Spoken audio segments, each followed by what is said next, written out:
সেটা যে দলেরই হোক না কেন, সেই বিষয়গুলো প্রশ্ন করে আমরা আমাদের বিএনপি ক্ষমতায় আসুক, এটা বাংলাদেশের জন্য ভালো হতে পারে, 11 দল ক্ষমতায় আসুক, বাংলাদেশ ভালো হতে পারে, কিন্তু কেউ যেন ফাঁকফোকর না থেকে কোনো ধরনের অবৈধ পন্থা অবলম্বন না করে ক্ষমতায় যেন না আসে। মুক্তিযুদ্ধ স্বাধীনতার যে বিরোধী অবস্থান, সেই অবস্থানকে আমরা অবশ্যই নেতিবাচকভাবে দেখি এবং আমরা মনে করি যে জামাতের এই জন্য লজ্জিত হওয়া উচিত। সম্পূরক প্রশ্ন করি, সোশ্যাল মিডিয়ায় বিষয়টি খুব ঘুরপাক খাচ্ছে যে জামাত এনসিপির সঙ্গে জোটবদ্ধ হয়েছে, জামাত মুক্তিযুদ্ধের বিরোধিতাকারী একটি দল, সেই দলের পক্ষে এনসিপি বা এই তরুণ প্রজন্মের দল হিসাবে এনসিপি কিভাবে তাদের জন্য ভোট চাইবে, এটি সোশ্যাল মিডিয়ায় এই প্রশ্নটি ঘুরপাক খাচ্ছে। আপনি নিশ্চয়ই আপনিও দেখেছেন এই ধরনের প্রশ্ন। এই প্রশ্নটা তো অলরেডি আপনি যে প্রশ্ন করলেন, অলরেডি দুই ভাইও আমার এই প্রশ্ন উত্থাপন করছে। বলেছিল যে দিল্লির এক্সটেনশন হলো জামাত, মানে এই মুহূর্তে এটাকে আমি এটাই বলছি, এটা কিভাবে ডিল করবে। দেখেন, এই 11 দলের সেকেন্ড এবং থার্ড শক্তিশালী একটা দলের মধ্যে একটা দল হচ্ছে চরমোনাই ইসলামী আন্দোলন। ইসলামী আন্দোলন বাংলাদেশের রাজনীতিতে যদি জামাত ইসলামের কেউ কনস্ট্রাকটিভ বিরোধিতা করে থিওরিটিক্যালি, এখন তো মনে করেন আওয়ামী লীগের স্টাইল অনেকে বিরোধিতা করে যে হচ্ছে রাজাকার এগুলো বলে টলে, কিন্তু কনস্ট্রাকটিভলি থিওরিটিক্যালি যদি জামাত ইসলামের কেউ বিরোধিতা করে, ইসলামী আন্দোলন করেছে, একবার ইসলামের পয়েন্ট ধরে ধরে বিরোধিতা করেছে।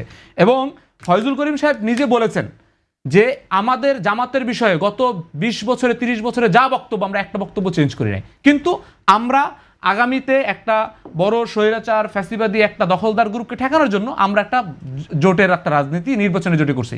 তো জামাতের ব্যাপারে এনসিপির, মুক্তিযুদ্ধের বিষয়ে এনসিপির একেবারে প্রথম দিন থেকে আজকে পর্যন্ত যতগুলো বক্তব্য, কোনো বক্তব্য কিন্তু আমরা উইথড্র করি নাই। এবং জামাতের যে আমরা ক্রিটিক্যাল পজিশন, জামাতকে আমরা যেভাবে দেখছি, সেই প্রত্যেকটা জায়গায় জামাতের এখন আমরা দেখি। কিভাবে দেখেন জামাতকে? জামাতের প্রশ্নে আমি বলছি, জামাতকে আমরা দেখি জামাতের 71-এ জামাতের তৎকালীন সরকার পাকিস্তানকে সহযোগিতা করার যে বাংলাদেশ মুক্তিযুদ্ধ স্বাধীনতার যে বিরোধী অবস্থান, সেই অবস্থানকে আমরা অবশ্যই নেতিবাচকভাবে দেখি এবং আমরা মনে করি যে জামাতের এই জন্য লজ্জিত হওয়া উচিত, এবং সেই জায়গাটা আমরা কিন্তু আমাদের অবস্থান পরিবর্তন নাই।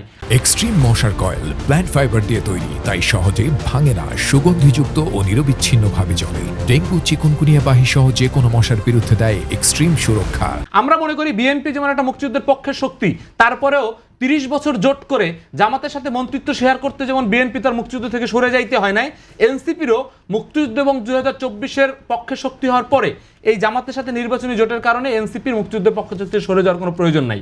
এবং একসাথে মন্ত্রিত্ব শেয়ার করে যদি এটা শেষ না হয়, তাহলে একটা শুধুমাত্র নির্বাচনে, এবং এটা বিএনপির তো জোটটা নির্বাচনী জোট ছিল না, বিএনপির আদর্শিক জোট ছিল এবং রাজনৈতিক জোট ছিল, একই সাথে তারা মানে রাজনৈতিক জোট করেছে এবং তারা একসাথে কর্মসূচি ছিল, মিছিল মিটিং ছিল। কিন্তু জামাত এনসিপির কিন্তু একসাথে মিছিল মিটিং নাই। এবং 30টা যে বা 40টা যে আসনে তারা এনসিপি নির্বাচন করবে, এনসিপি কিন্তু সেই আসনগুলো নির্বাচন করবে, শুধুমাত্র ওই আসনগুলোতে জামাত প্রার্থী দেবে না, জামাতের আসনগুলোতে এনসিপি প্রার্থী দেবে না।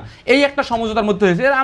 আমি মনে করি এটাতে অনেক বেশি জটিল পরিস্থিতি তৈরি হয় না, বরঞ্চ আদর্শিক এবং রাজনৈতিক সমঝোতা আরও তার থেকে কঠিন ভয়াবহ পরিস্থিতি। আমি যে কথাটাতে ছিলাম আগেরবার, সেটা হচ্ছে আমাদের এই সব সমালোচনার মধ্যে দিয়ে আমাদের এখন যে বিষয়টি সবচেয়ে ফোকাস করা উচিত, সেটা হচ্ছে নির্বাচন কমিশন, প্রশাসন, ডিসি, এসপি এবং ইউনোরা কি ধরনের ব্যবহার করছে, সেটা কি রাজনৈতিক মাঠের ফিল্ডে আসলে একটা সুষ্ঠু ভোট তৈরি করতে পারে না। এটা ক্ষমতার প্রসঙ্গ না। মনে করেন আমি একটু জাস্ট 30 সেকেন্ডে শেষ করে দিচ্ছি এই প্রসঙ্গটা। সেটা হচ্ছে যে মনে করেন এই নির্বাচনে একটা কারচুপির মধ্য দিয়ে জামাত জোট ক্ষমতায় গেল বা 11 দলের ক্ষমতায় গেল কিংবা বিএনপি ক্ষমতায় গেল, এই ক্ষমতায় যাওয়াটাই আসলে শেষ কথা না। আমি এনসিপি হিসেবে বলছি যে কোনো ধরনের কারচুপির মধ্যে যে এনসিপিও ক্ষমতায় আসে, এইটাই জাতির জন্য সবচেয়ে লজ্জাজনক হবে। কারণ আমাদের 17 বছরের নিপীড়ন নির্যাতনের পরে একটা সুযোগ এসেছে একটা পিসফুল, একটা নিরপেক্ষ ফেয়ার ইলেকশনের যাওয়া। সেই জায়গা থেকে ডিসিএসপিদের আমাদের প্রশ্ন করা উচিত, তাদের আচরণ নিয়ে আমাদের প্রশ্ন করা উচিত। যেমন ঋণ খেলাপি থাকার পরে সেগুলো উল্লেখ না করার পরেও কিভাবে মনোনয়ন বৈধ হয় সেগুলো নিয়ে প্রশ্ন করা উচিত। বিদেশি নাগরিকত্ব থাকার পরেও কিভাবে মনোনয়ন বৈধ হয় সেই বিষয়গুলো নিয়ে প্রশ্ন করা উচিত, সেটা যে দলেরই হোক না কেন।